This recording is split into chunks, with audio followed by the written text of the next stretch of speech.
नमस्कार, मैं डॉक्टर शुक्ला मनोरमा आपका स्वागत करती हूँ। तो चलिए जेट एग्जाम के लिए मोस्ट इम्पोर्टेंट 10 प्रश्न पर मैं डिस्कस करती हूँ। तो चलिए पहला प्रश्न आपके सामने ये रहा। विकास की पूर्व संक्रिय अवस्था निम्न में किसने दिया था? ध्यान दीजिएगा आप लोग। ए ऑप्शन है कोल्हर, बी है पियाजे, सी है ब्रूनर और डी है स्किनर। चलिए बताइए आप लोग, कमेंट कीजिए, लाइक सब्सक्राइब करते जाइएगा। पहला प्रश्न का उत्तर मैं बता रही हूँ, बी सही है, पियाजे। दूसरा प्रश्न आपके सामने ये रहा। अधिगम हेतु निम्न में क्या सर्वाधिक आवश्यक है? ऑप्शन सुनिएगा। परिपक्वता, बी है रुचि, सी है अभिप्रेरणा और डी है निर्देशन। चलिए बताइए, लाइक सब्सक्राइब करते जाइएगा, बताइए, कमेंट कीजिए। दूसरा प्रश्न का उत्तर सी सही है, अभिप्रेरणा। तीसरा प्रश्न आपके सामने ये रहा। कोल्हर निम्न में किससे संबंधित है? ध्यान दीजिएगा आप लोग, ऑप्शन सुनिए। ए है व्यक्तित्व के सिद्धांत, बी है विकास के सिद्धांत, सी है अभिप्रेरणा के सिद्धांत और डी है अधिगम के सिद्धांत। चलिए बताइए आप लोग, बताइए। तीसरा प्रश्न का उत्तर मैं बता रही हूँ, डी सही है, अधिगम के सिद्धांत। अब चौथा प्रश्न आपके सामने ये रहा। मानसिक उद्वेलन प्रतिमान का प्रयोग निम्न में से किससे शिक्षण हेतु किया जाता है? ध्यान दीजिएगा आप लोग, ऑप्शन सुनिए। ए है सृजनात्मक, बी है अनुप्रयोग, सी है समझ और डी है समस्या समाधान। बताइए चौथा प्रश्न का उत्तर डी सही है, समस्या समाधान। पांचवा प्रश्न आपके सामने ये रहा। मौलिकता, नमनीयता तथा प्रवाह निम्न में किसके घटक हैं?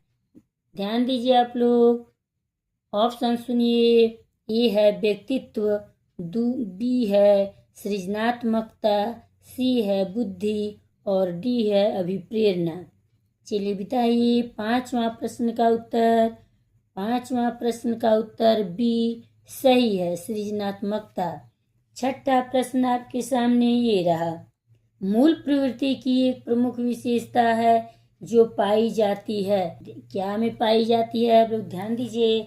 ए ऑप्शन है केवल चूहों तथा बिल्लियों में, बी ऑप्शन में है केवल मनुष्यों में, सी ऑप्शन में है सभी प्राणियों में तथा जन्मजात और प्राकृतिक होती है और डी ऑप्शन है केवल कलाकारों में।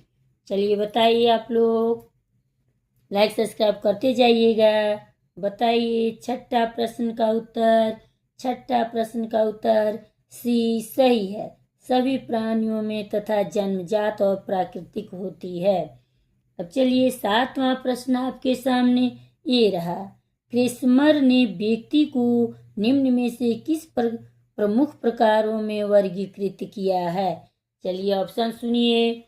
ए है सुडौलकाय, बी है लंबकाय, सी है गोलकाय और डी है इनमें से सभी। बताइए सातवां प्रश्न का उत्तर डी सही है, इनमें से सभी। सुडौलकाय भी है, लंबकाय भी है और गोलकाय भी है, इसीलिए इसका डी ऑप्शन सही है। आठवां प्रश्न आपके सामने ये रहा। संघनन का सिद्धांत निम्न में से किसकी व्याख्या करता है? देखिए ऑप्शन सुनिए आप लोग।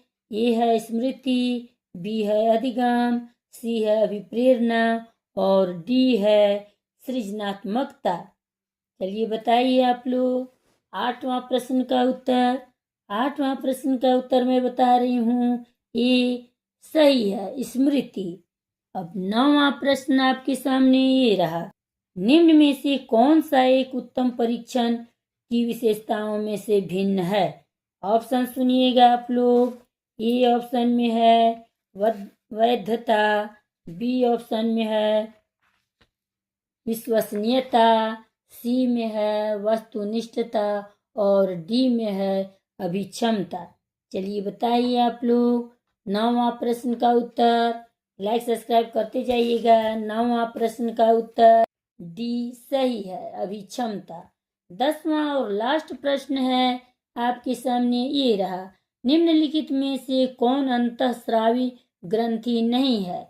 अब ध्यान दीजिए आप लोग, ऑप्शन सुनिए। ए है पीयूष ग्रंथि, बी है एड्रिनल ग्रंथि, सी है लार ग्रंथि और डी है थायराइड ग्रंथि। चलिए बताइए आप लोग, कमेंट कीजिए, बताइए। 10वां प्रश्न का उत्तर मैं बता रही हूँ। 10वां प्रश्न का उत्तर सी सही है, लार ग्रंथि। लाइक सब्सक्राइब करते जाइएगा। मिलते हैं अगले वीडियो।